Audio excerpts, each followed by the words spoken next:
Danger of Depth.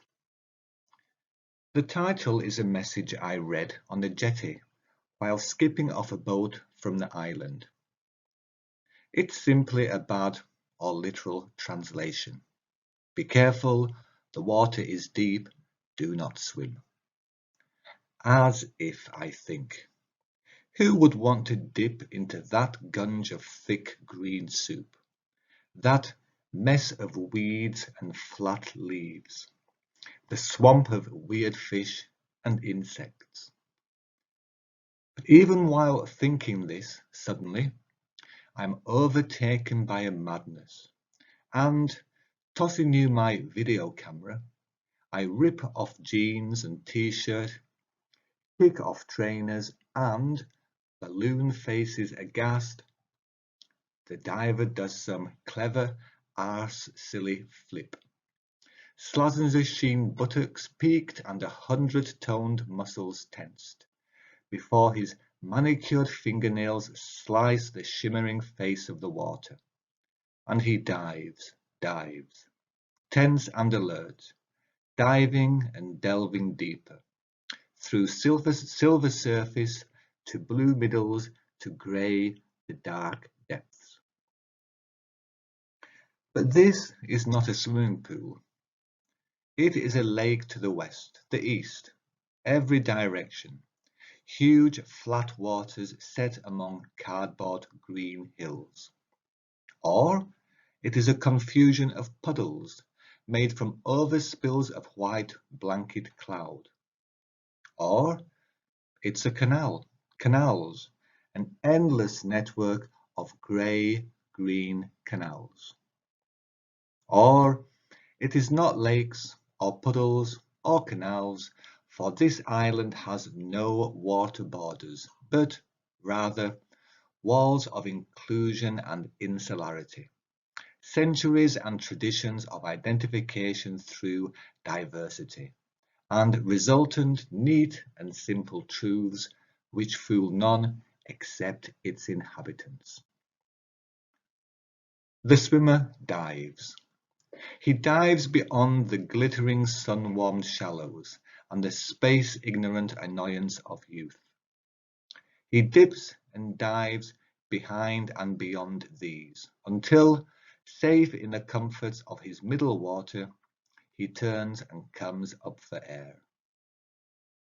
He breaks the surface cleanly, breathes deeply and in beauty, for, from here, the margins of his new world seem tame and manageable. He can surely enjoy this. You see, he knows his history and its strengths. He knows his own depths. He knows he shall avoid the deep waters of difficult thinking and dark drops. We don't go there. He knows too that the populated shallows will not press upon his solitude and vantage, because he knows that they of the shallows, fair creatures all, do not know his depths, do not know because their inclusion and insularity mean his middle waters are their difficult depths, their dark drops, and they don't go there. Our swimmer reads his new world as he should, its surface values and shallow currents possessing no hidden water currency, because there is none. He gazes upon the busy shoreline host, and, learning their lines, learns there is nothing to read between them. Thus he will learn to participate and communicate. The dance in the waves, the water-splashed bodies which dip and frolic conceal no message and no ritual. It is all simple and safe. Only here, in his middle depths, is there meaning and message, but that, he knows, is his own language and its culture, not theirs. It is his own complexity of countercurrents, its eddies and echoes emerging through 500 years of learning to swim. I am an ocean swimmer, he says, a deep current diver. I have done waves big and cold, and danced in and through the best of the winter chills. Or I have plunged like a kite to earth into black pools ringed by the sludge cast off of waterfalls, shrieking and shriveling and fearing the heart until, a 5-minute splash and dash later, I am thrilled to be warming inside out, and each tree and branch and cloud and blade of grass is sharper than a knife. In contrast, you are of a land of chiseled waters, soldier straight and bricked, canals that offer you only pretty bridges of recreation, or canals that do a job good, functional, but never fantastic, serving only to drain marshes of an overflux that would be, where drizzle meets a thin lie of land, a maddening empty of mosquitoes, dragonflies, and flat water leaves. So our swimmer cuts confidently back to the shallows where, beneath the warm sun, he too can enjoy the easy sport. He butts a beach ball effortlessly, laughs with the lads, smiles at and returns smiles from young ladies. Because a laugh is a laugh, and a smile is a smile, and a warm smooth of skin beneath the water, a brushing of fingers, is an accident, and another smile is but another smile, as natural and as easy as the sunshine which warms the happy scene. And innocence is not another accidental touching of fingers and another smile, but instead is a smiled apology, a laugh and another smile.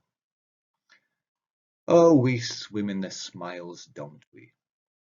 And we don't care how many times our grubby Western mitts are brushed accidentally by the innocence of feminine fingers.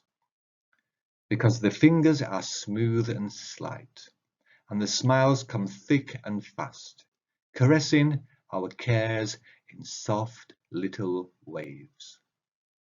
Why would I leave this easiness, this innocence? Why would I endanger ourselves? But she is there, the one whose fingers were firmer than an accident, whose smile and smiles have continued beyond the simplicity of sunshine. From shallows to shadows she has cut behind me, and now, as I turn, I see her further out, elsewhere. She has entered my middle water. And she waves and she smiles, and her fingers are flicking seductively wet hair from her face. And her waves and her smiles have meaning and message, because that is the face she knows I know I want her to show. And I'm beside her. We do not hear their laughter from the shallows, the pretty shrieks and all that happy shit I really wanted to believe in. We cannot hear their shrieks, because her wet skin shines, and her eyes are deeper than the shallow safety of our first meeting. And the touch of her soft fingers is no accident. Beneath the water, they squeeze towards mishap, to misadventure. We are here in my middle water, her difficult depths, our dark drops.